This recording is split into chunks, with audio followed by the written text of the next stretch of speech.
नमस्कार, Kumar digital press में आपका स्वागत है। मैं हूं राम और आप देख रहे हो हमारी सीरीज रियल हीरो। दोस्तों, आज हम अपनी सीरीज रियल हीरो में बात करेंगे भारत के एक ऐसे रियल हीरो के विषय में जिन्हें महात्मा जी की उपाधि मिली थी। जी हाँ दोस्तों, मैं बात कर रहा हूँ महात्मा ज्योतिबा राय फुले जी की। 11 अप्रैल को उनकी जयंती है। उनकी जयंती पर उन्हें याद करते हुए उन्हें नमन करता हूँ और उनकी जयंती पर आप सभी को शुभकामनाएं देते हुए बधाई देता हूँ। दोस्तों, कौन थे महात्मा ज्योतिबा राय फुले? इस विषय पर चर्चा करने से पहले आप हमारे चैनल को जल्दी करके सब्सक्राइब कर लीजिए, वीडियो को लाइक और शेयर करना मत भूलना। तो चलिए जानते हैं महात्मा ज्योतिबा राय फुले जी के विषय में इस वीडियो के माध्यम से।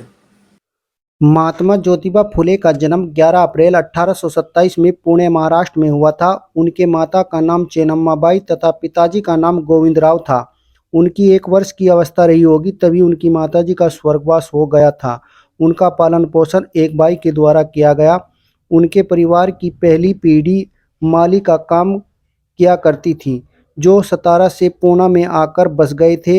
यहीं पर वह फूलों के गजरे आदि बनाने का काम करते थे, इसलिए उनकी पीढ़ी को फूले के नाम से लोग जानने लगे थे। इनके बचपन का नाम ज्योति था। उन्होंने मराठी में अपनी शिक्षा प्रारंभ की थी, फिर बीच में शिक्षा छूट गई, इसलिए 21 वर्ष की आयु में उन्होंने अंग्रेजी में 7वीं कक्षा तक पढ़ाई की। इनका पूरा नाम महात्मा ज्योतिराव गोविंदराव फुले है। 1840 में ज्योतिराव का विवाह सावित्रीबाई से हुआ था, जो बाद में स्वयं भी एक प्रसिद्ध समाजसेवी बन गई थी। दोस्तों, ज्योतिबा फुले जी ने समाज में एक क्रांति लाने का कार्य किया। उस समय भारत में ब्रिटिश भारत सरकार हुआ करती थी। समाज में जाति प्रथा और छुआछूत की बुराइयां व्याप्त थी। महिलाओं की शिक्षा और उनके अधिकारों को लेकर समाज उदासीन था।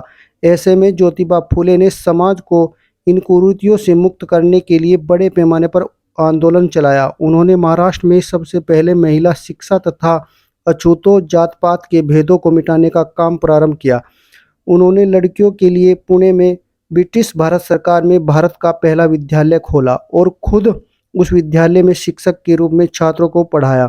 जब छात्रों को पढ़ाने के लिए कोई शिक्षक नहीं मिला तो उन्होंने अपनी पत्नी को पढ़ाकर शिक्षक बना दिया, जो ब्रिटिश भारत सरकार में पहली महिला शिक्षक बनी। समाज के लोगों ने इनके इस कार्य में बाधा डालने के लिए अनेक षड्यंत्र किए, मगर जब फूले जी आगे बढ़ते ही रहे तो उनके पिताजी पर दबाव डालकर पति पत्नी को घर से बाहर निकलवा दिया। उन्होंने दर दर की ठोकरें खाई, मगर समाज की बुराइयों से लड़ते रहे।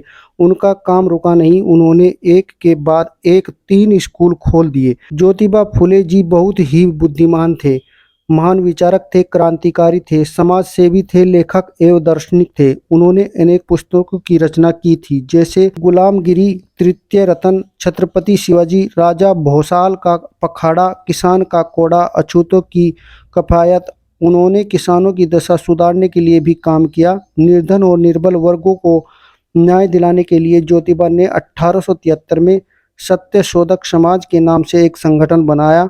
महात्मा ज्योतिबा व उनके संगठन के संघर्ष के कारण सरकार ने एग्रीकल्चर एक्ट पास किया।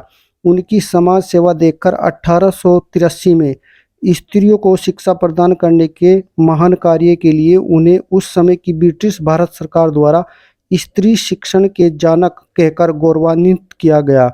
ज्योतिबा ने ब्राह्मणों पुरोहितों के बिना ही विवाह संस्कार आरंभ कर दिए थे। इसे मुंबई उच्च न्यायालय ने भी मान्यता दी थी। वह बाल विवाह के विरोधी और विधवा विवाह के समर्थक में थे। उनकी समाज सेवा देखकर 1888 में मुंबई की एक विशाल जनसभा ने उन्हें महात्मा की उपाधि दी थी। महात्मा ज्योतिराव गोविंदराव फुले जी की मृत्यु 28 नवंबर 1890 में पुणे में हो गई थी, मगर अपने महान कार्यों की वजह से आज भी वह समाज के बीच जिंदा है। उनके विचारों को लेकर लोग आज भी उन्हें याद करते हैं। उनकी जयंती को सभी समाज के लोग बड़े उत्साह उमंग के साथ प्रतिवर्ष मनाते हैं और उनके विचारों पर चिंतन करते हैं। ऐसे महान लोग कभी मरा नहीं करते, वह सदा सदा के लिए अमर हो जाया करते हैं। इसी के साथ दोस्तों, हम अपनी इस वीडियो को विराम दे रहे हैं। आप हमारे चैनल को सब्सक्राइब कर लेना। अगली वीडियो में हम फिर मिलेंगे, तब तक के लिए नमस्कार।